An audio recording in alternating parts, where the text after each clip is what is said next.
Meg Bakich. I echo everything Alice said. It's amazing. We sat here and listened to an over 2-hour infomercial for government-regulated school choice. And we, the parents who are the experts, I have 5 children who went through the system, have 2 minutes, and it closes at 6. That has to stop. That's tyranny.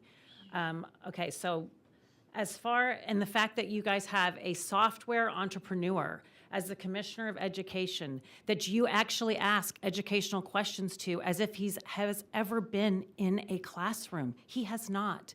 And you know, Representative Harrison, you mentioned that since 2011, the funding has increased, I think, by over 40%, and the outcomes have decreased. Why is that?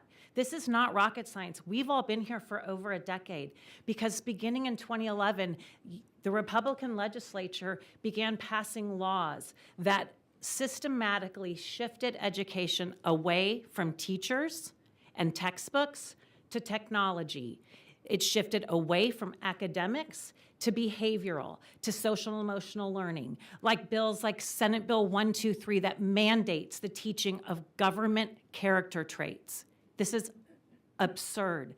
And how do they want to do it? On a device.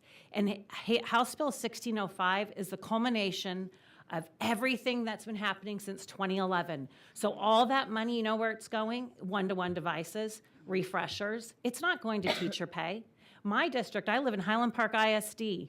We passed in 2015 a $361 million bond.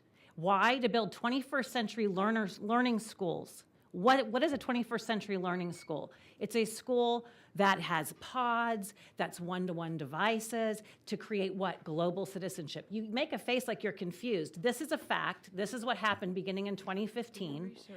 And I'm just answering your question because Morath has no idea. He's here to sell software. I mean, we had Representative Schaefer get him to admit, oh yeah, paper, well, he's not here because he doesn't listen to the parents, but to say, hey, paper and pencil is the way that we should be teaching our students. Morath actually said that. And then he had the audacity to say that third graders, we're going to have them writing cursive and doing writing. But are any of you aware of the online star? That the online star is actually, the writing is online for a third grader? We call that typing.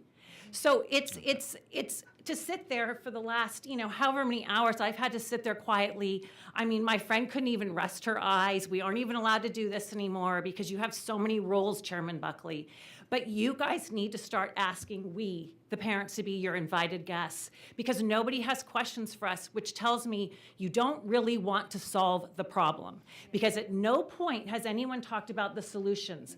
How do we How do we fix our traditional public schools? Don't you wonder where all that money is going? No, you want educational school choice for how many students? We have 5.1 million in our school in the state of Texas. Do you not care about them all? If we fixed our traditional public schools, how? By simply returning to what we know has been tried and proven successful. I'm exhausted of all of you, but I'll be back to talk about government-regulated school choice. All right. Lynn Davenport.